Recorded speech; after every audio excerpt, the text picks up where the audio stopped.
Shalom, saudara kembali kita dalam renungan pagi hari ini dan kita akan membahas bagian terakhir tentang 7 hal penting.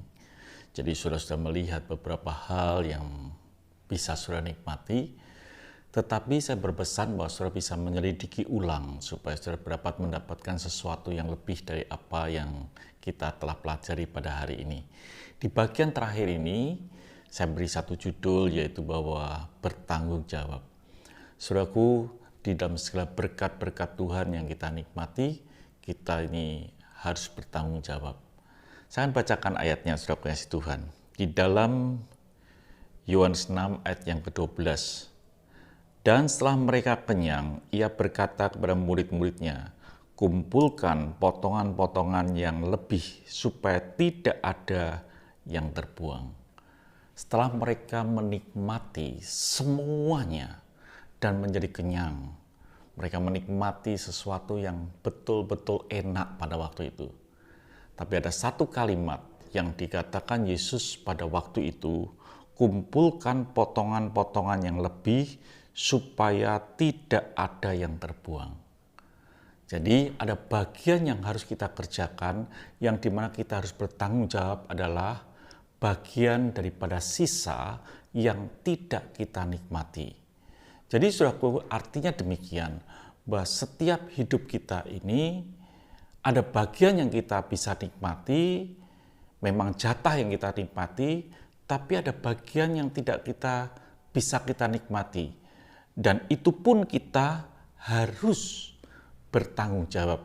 Sehingga Tuhan katakan, kumpulkan semuanya itu. Kita harus mengumpulkan, kita harus bertanggung jawab dengan apa yang sisa. Jadi saudaraku, di dalam hidup ini, kita bertanggung jawab secara utuh, bukan sebagian, tapi secara utuh. Uang yang kita pakai, kita bertanggung jawab, dan uang yang tidak kita pakai pun kita bertanggung jawab. Jadi dalam hidup ini, Tuhan ingin setiap kita ini melakukan secara utuh, dan itulah bukti sebuah tanggung jawab kita. Sebagai contoh gini, setiap kali kita ibadah dalam sebuah gereja, diakhiri dengan doa berkat. Tapi saya ingin beritahu bahwa doa berkat itu sebetulnya bukan akhir daripada ibadah. Tapi doa berkat itu adalah bagian yang kita nikmati. Tapi jauh lebih penting, setelah kita menerima doa berkat itu, apa yang kita lakukan setelah itu? Di luar gereja. Di luar hari Minggu, apa yang kita lakukan? Apakah kita juga bisa atau masih dalam posisi dekat dan menyukakan Tuhan? Dan itulah yang harus terjadi di dalam kehidupan kita. Jadi setiap kita ini betul-betul bertanggung jawab. Jadi bertanggung jawab dengan apa yang kita nikmati dan bertanggung jawab dengan apa yang tidak sempat kita nikmati pun kita bertanggung jawab. Jadi kalau ada sesuatu yang sisa, terbuang, berarti kita tidak bertanggung jawab. Sisa tidak dibuang, tapi bisa menjadi berkat bagi orang lain. Artinya bahwa ada bagian yang kita bisa nikmati, tapi ada bagian yang kita bisa memberkati bagi orang lain. Sisa merupakan bukti kebesaran Tuhan. Sisa merupakan bukti bahwa ada keajaiban Tuhan yang terjadi di dalam kehidupan kita.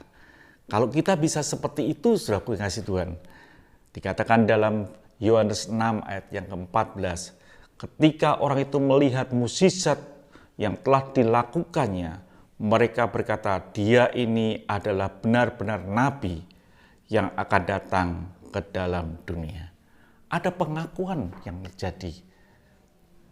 Jadi saudaraku yang kasih Tuhan, di dalam hidup ini, saya percaya kita pasti diberkati Tuhan. Tapi jangan lupa untuk kita menjadi berkat bagi orang lain. Kalau itu terjadi, maka orang lain akan bersukacita melihat berkat yang sudah telah nikmati. Tuhan memberkati pagi hari ini. Sampai jumpa esok pagi dengan tema yang lain. Mari kita berdoa. Kami bersyukur Bapa Surgawi, biarlah hidup kami boleh tidak menyia-nyiakan. Kami bertanggung jawab dengan apa yang kami nikmati, dan kami juga bertanggung jawab dengan apa yang tidak kami nikmati. sehingga orang lain bisa bersuka cita karena kebesaran-Mu. Terima kasih Bapa Surgawi, dalam nama Tuhan Yesus Kristus kami sudah berdoa dan mengucap syukur. Amin. Sampai jumpa esok pagi, tetap semangat.